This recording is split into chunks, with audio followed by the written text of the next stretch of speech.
one thing I'm gonna probably piss off some of your listeners. We'll see. I'm just gonna say it. When I started parkour, it was cool because it was a kind of it was. I feel like it was like this liminal cultural space where the salience of your identity as a parkour practitioner was so high that it helped like hide all the differences, and it made it like you were so it was so cool to meet somebody else who did parkour that you could like forgive them for not being aligned with you politically. And then it was like, because it created that really strong sense of common identity, you could start talking across these ideological lines. So I remember early on, like we had, like back in the early aughts, people were still really big on the like creation versus like intelligent design Oh versus yeah. evolution debate, right?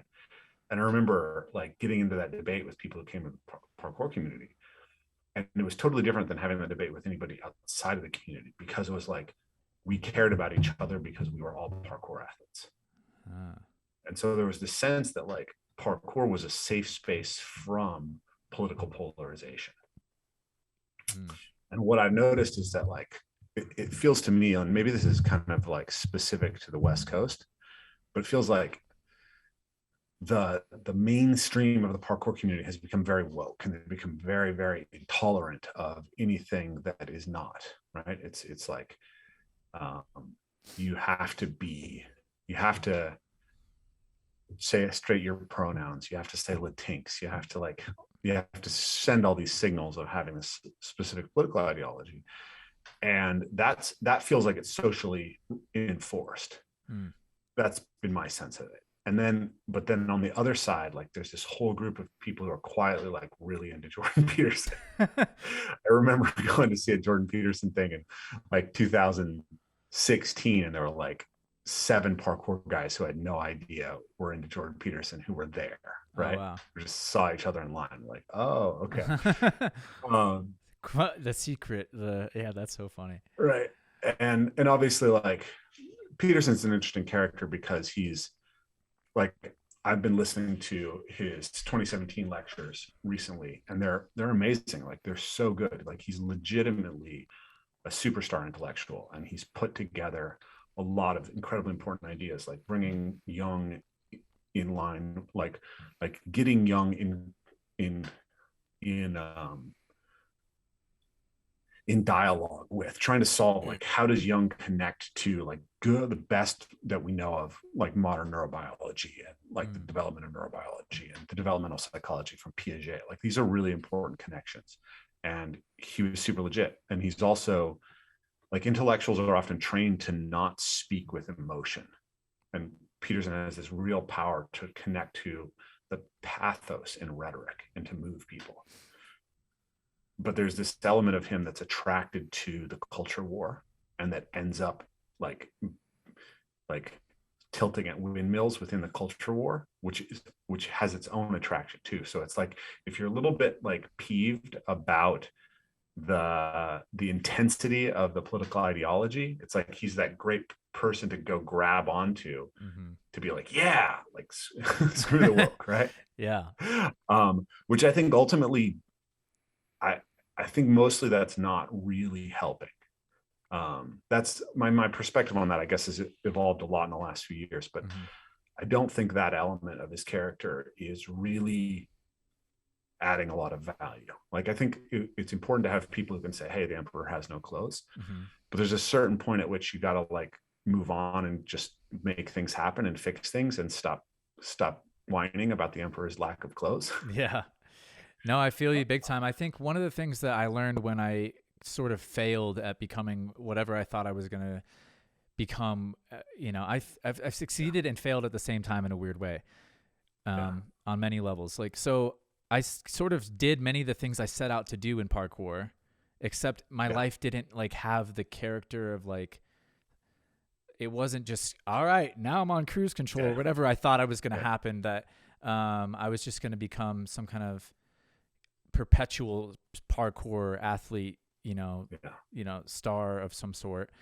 And failing at that also helped me realize that not instantly, over the course of like years of kind of dealing with sort of the repercussions of having to make a pivot, realized that that success would have trapped me in a weird way.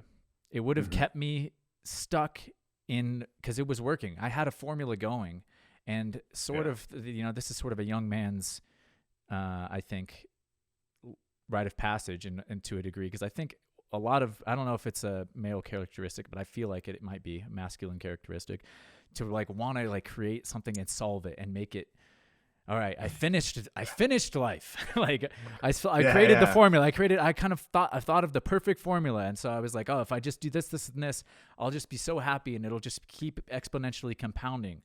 And I thought that could go on forever. And when it didn't, I realized that I would have stayed stuck in there, because I was getting a certain amount of return on my investment into parkour for so long that I thought I could literally just ride it out until the end of my days.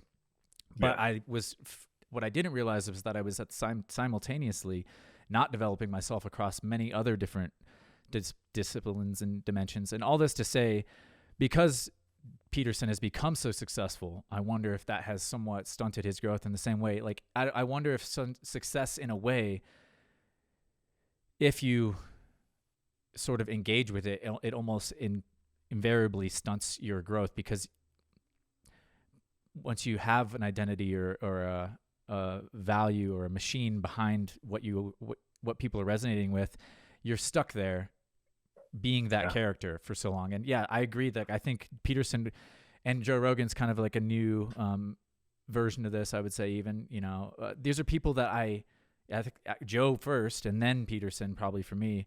And now, you know, I'm on to Sadhguru, and I went on to different people that I looked to learn things from. But I can see why people are upset with some of these characters for their lack of development, but they also sometimes are missing, I would say, the idea of like, well, yeah, they might be an excuse for someone to be kind of shitty and, you know, complain continuously about things that they're not helping with anymore. But at the same time, they are helping that person that was like me actually take it to the next level and evolve. And there's a place for me to engage with these new ideas. So I hope I'm making sense. I think we have to recognize that intellectuals are humans, right? Yeah. And they have you could be an extraordinarily productive and really, really valuable intellectual in one area and total fuck up in another, right? Heidegger is one of the most important philosophers that we have. He supported the Nazis, right? If you've heard of the book Zen and the Art of Motorcycle Maintenance, that's a huge book that has this massive impact on people. Well, that book was actually based on another book called Zen and the Art of Archery, which is really one of the most important books that introduced the idea of Zen to the West. And that was written by a guy named Eugene Herrigel. That book was introduced to me by Tom Wexler, who's Israeli, right? But Eugene Herrigel went from Japan studying Zen to Nazi Germany and became a Nazi soldier, right?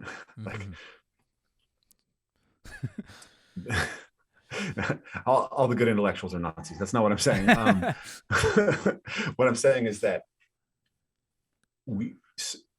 it's a difficult thing.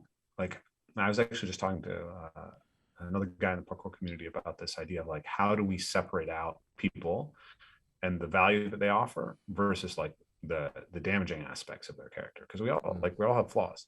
But the other thing that I think people really don't realize about intellectuals is that intellectual production is like physical production. It's like you don't like look at David Bell and be like, oh man, he's a piece of crap because he can't jump London gap again, right? No, like you're like, yeah, he was 27, now he's 47. Like, of course he's not going to go back and do that jump, right? It's the same thing. Like, most intellectuals peak in their production in their 30s and 40s, and then they're not going to continue to be as productive and innovative and like creating the cutting edge of intellectual work forever, right? There's a point at which, you know, you've said some of the best stuff that you've said. With Peterson, I think that he's in an interesting place because, you know, I think that he really deserved to be much more well-known before he became famous. Then he probably doesn't deserve to be quite as well known as he is now. And so he went from like an intellectual whose work really, really deserved to be much more broadly consumed to a political figure who like I was listening to him on Joe Rogan. They're talking about climate change, and it was the dumbest thing I've ever heard him say. Oh yeah, yeah, yeah. That he was going off on climate change, and yeah, I remember that. And I was It like, was ah, totally incoherent. It was yeah. utter nonsense, right? And I'm not like a huge like climate alarmist guy. It was just like the way that he was presenting that argument was absolutely absurd. Mm-hmm. And um and there's a certain contrarianism in his character, and I recognize it. It's in me too, right? So Mm. you're looking for where the mainstream narrative is wrong, Mm. and that can be really valuable. But there's a point at which it can become its own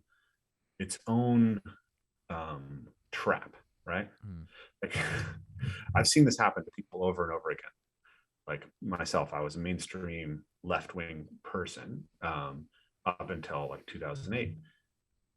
There's a point at which it was like, I feel like the people on that side are lying to me about really important issues. Okay. Mm-hmm. So what do? Do you go and like figure out your answers to everything yourself? Like that's hard. That's really cognitively expensive. But there's these people over here who are selling a perfectly good off-the-shelf worldview that happens to not be false along the lines of what you've already discovered is false, right? So it's like, oh, they're telling me the truth about this thing that I've discovered is important to me, or at least what I perceive as the truth. So I'm like, okay, they're the truth tellers. But probably not. They're probably lying to you on a bunch of other dimensions too.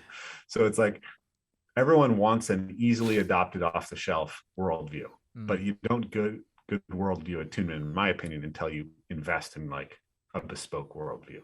I hope that analogy makes sense to people. Like you gotta figure a lot of this stuff out.